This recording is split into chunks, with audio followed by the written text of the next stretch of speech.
Satu pertanyaan klise dan klasik sering diungkapkan manusia kepada Tuhan pada saat sedang mengalami kondisi yang berat atau beban hidup yang sedang menindih, yaitu mengapa Tuhan diam saja? Pertanyaan ini sering kali dan kerap kali diajukan dan berulang kali dinaikkan, mempertanyakan tentang keterlibatan dan kepedulian Tuhan terhadap orang-orang yang sedang ada di dalam masa-masa derita dan kesulitan yang begitu berat. Namun sesungguhnya pertanyaan ini yang memang tampaknya lumrah dan sangat wajar, mengandung sebuah pertanyaan alami dari diri seseorang yang memang hatinya masih diliputi oleh berbagai macam ketakutan. Dan pada saat ketakutan yang menjajah dan menjelajah hidup serta hati seseorang, maka percayanya kepada Tuhan atau percayanya kepada jalan keluar dari sebuah masalah yang dihadapinya itu menjadi pudar, bahkan bisa jadi hilang. Dan begitu pula ketika kita berhadapan dengan badai kehidupan yang melanda, pada saat itu juga kita mempertanyakan, bukan? Mengajukan sebuah protes keras kepada Tuhan yang bertanya, mengapa engkau tidak bertindak?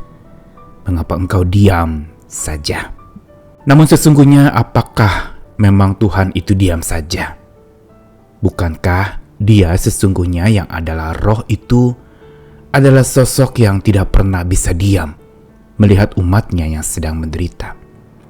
Namun bagaimana umatnya yang menderita itu bisa memahami dan mengalami bahwa Tuhan di dalam diamnya dan secara diam-diam sedang mempedulikan umatnya?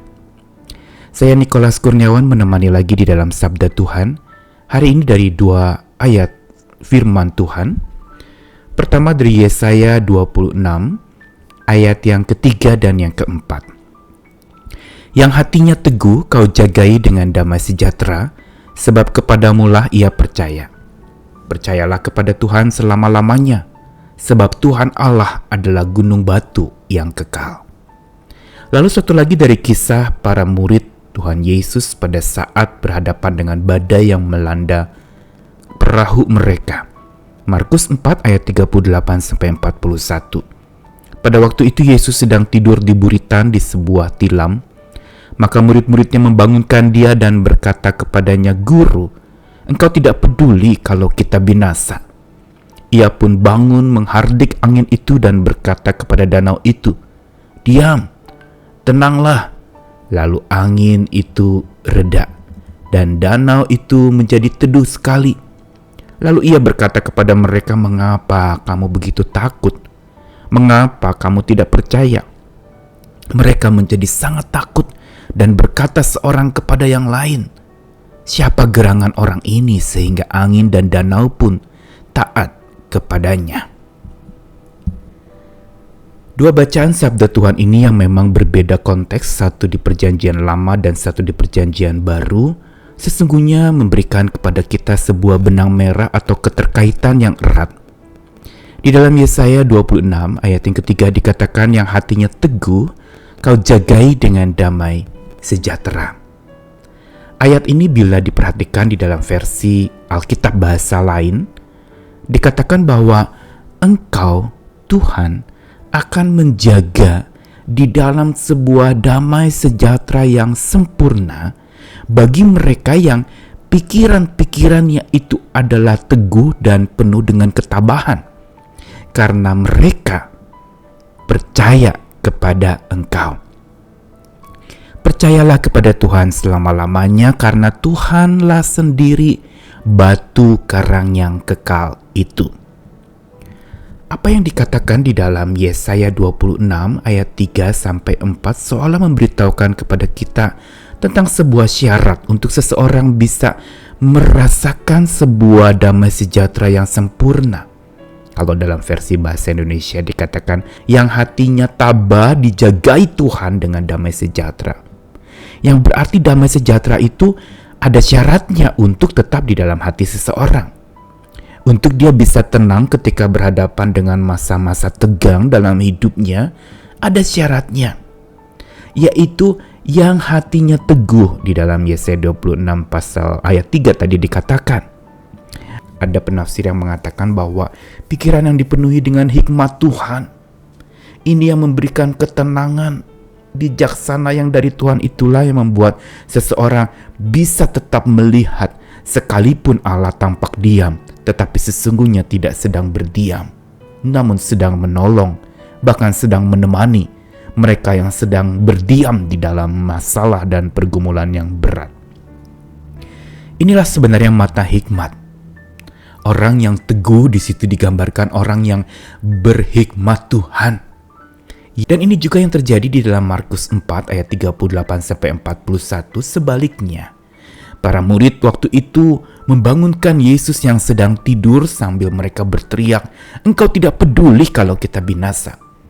Dan pertanyaan ini adalah pertanyaan lumrah, klasik dan klise yang tadi saya katakan bahwa kita selalu mempertanyakan mengapa Tuhan tidak peduli, tidak bertindak pada saat dimana kita sedang dihadapkan kepada maut, kepada kebinasaan, kepada kesulitan hidup. Dan pada saat itulah kita lihat bagaimana adegan Yesus bangun, menghardik angin itu dan berkata kepada danau, dan danau itu pun menjadi reda. Angin itu tidak lagi merusak dan danau itu tampak teduh sekali, dikatakan demikian. Tapi respon Yesus ingin mengatakan, "Mengapa kamu begitu takut? Mengapa kamu tidak percaya?" Apa yang Yesus arahkan sesungguhnya kepada para murid? Yaitu bahwa mereka memiliki kedegilan hati. Mereka hanya melihat Tuhan itu sebagai tampak luar, yaitu hanya seorang guru yang menemani mereka, dan mereka mau guru itu selalu berjaga, tidak tertidur dan tidak lengah, tidak diam saja tapi bertindak nyata. Dan ini adalah sebuah iman kekanak-kanakan yang setiap orang pada saat tahap awal pertumbuhan imannya itu mengalami. Mereka selalu mempertanyakan mengapa Tuhan diam saja. Tapi ketika hidup, pikiran, hati, dan seluruh keberadaan seseorang itu dipenuhi dengan hikmat Tuhan yang berarti dia sudah makin dewasa, dia tidak lagi mempertanyakan mengapa engkau tidak peduli, mengapa engkau diam saja. Tetapi justru mereka dengan hikmat yang dari Tuhan memahami bahwa di dalam diamnya Tuhan, dia sedang bertindak. Dan secara diam-diam dia sebenarnya sedang peduli kepada kita. Ini hanya dimungkinkan oleh mata hati yang penuh hikmat Tuhan. Inilah rahasianya untuk supaya kita bisa mengalami damai sejahtera yang berasal dari hikmat Tuhan, yang mampu untuk melihat bahwa Tuhan tidak pernah diam, tetapi dia saat ini sedang bekerja dan terus bekerja. Dan oleh Roh-Nya yang kudus itu, dia sedang berdiam dalam hati setiap orang-orang untuk menaruhkan damai sejahtera itu. Sehingga pada saat ketegangan dan masalah datang menyerang, ketenangan itu tetap menjadi milik orang-orang yang mata hatinya penuh hikmat.